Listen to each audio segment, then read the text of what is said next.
NDA की सरकार मौजूदा प्रधानमंत्री नरेंद्र मोदी जी के नेतृत्व वाली सरकार में एक अत्यंत महत्वपूर्ण फैसला लिया गया है और ये फैसला मुझे याद दिलाता है मेरे नेता, मेरे पिता आदरणीय रामविलास पासवान जी के विचारों को।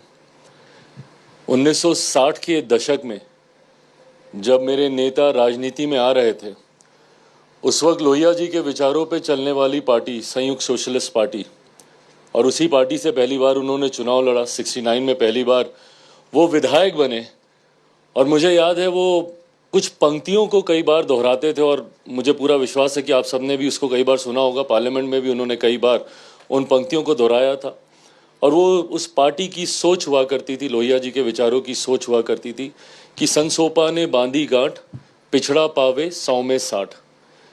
आज मुझे लगता है कि उस विचार को पूरा करने के लिए, इस नारे को पूरा करने के लिए एक अत्यंत महत्वपूर्ण फैसला मौजूदा सरकार के द्वारा लिया गया है और ये इच्छा शक्ति मौजूदा प्रधानमंत्री आदरणीय नरेंद्र मोदी जी में ही हो सकती है कि वो इतना मजबूत कदम, जो सही मायनों में सामाजिक न्याय को मजबूती देने का काम करता है, ये कदम आज उन्होंने उठाने का काम किया। सबसे पहले तो मैं अपनी तरफ से, मेरी पार्टी लोक जनशक्ति पार्टी रामविलास की तरफ से, मैं मेरे प्रधानमंत्री जी का हृदय से आभार प्रकट करता हूं कि आज उन्होंने एक ऐतिहासिक फैसला लेते हुए, क्योंकि दशकों से इसके ऊपर राजनीति होती रही है और तमाम राजनीतिक दलों ने समय समय पर इसको एक राजनीतिक हथियार बनाने का प्रयास किया।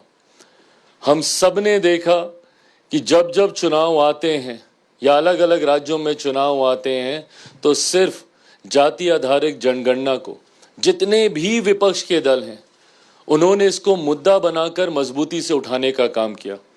और विपक्ष में खास तौर पर ऐसी प्रमुख पार्टियां, कांग्रेस सबसे बड़ी पार्टी, राजद, सपा जैसी पार्टियां, ये वो पार्टियां हैं जिन्होंने हमेशा इसके लिए बोलने का तो काम किया पर इसको चरितार्थ करने के लिए कतई कभी कोई प्रयास नहीं किया। आखिरी बार जातीय जनगणना हुई थी 1931 में, 1931 में।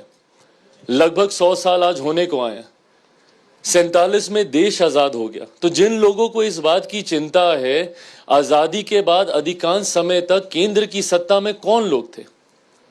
अगर मैं कांग्रेस का नाम लेके जिक्र करूं तो क्या आजादी के बाद अधिकांश समय तक कांग्रेस सत्ता में थी, केंद्र की सत्ता में थी? अलग अलग राज्यों में इनके अपने मुख्यमंत्री थे, पूर्ण बहुमत की सरकारें उन राज्यों में इनकी थी। अगर ये लोग चाहते, ईमानदारी से चाहते तो इसको करवा देते, पर इन्होंने कभी इसको करवाने का काम नहीं किया।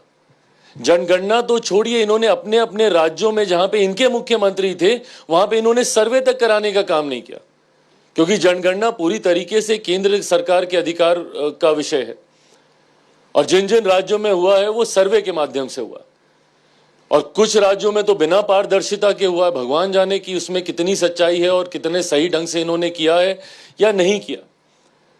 पर अगर केंद्र में ये लोग चाहते लंबे समय तक, आज राहुल जी इस बात का श्रेय लेने की होड़ में लगे हुए हैं कि ये मेरे कहने पर, मेरे दबाव में, मैंने कहा तब केंद्र सरकार ने माना। अरे प्रभु, आप ही की सरकार थी केंद्र में लंबे समय तक। आपकी पार्टी के तो छोड़ दीजिए, आपके परिवार के 3-3 प्रधानमंत्री थे देश में। अगर आप इतनी ही शिद्दत से चाहते थे कि देश में जाति आधारित जनगणना हो तो इसको आप करवा लेते ना पहले, पर आपने इसको सिर्फ एक पॉलिटिकल वेपन की तरह इस्तेमाल करने का काम किया। जब जब चुनाव आते थे आपने इसको एक राजनीतिक हथियार बनाकर लोगों की भावनाओं को सिर्फ भड़काने का काम किया।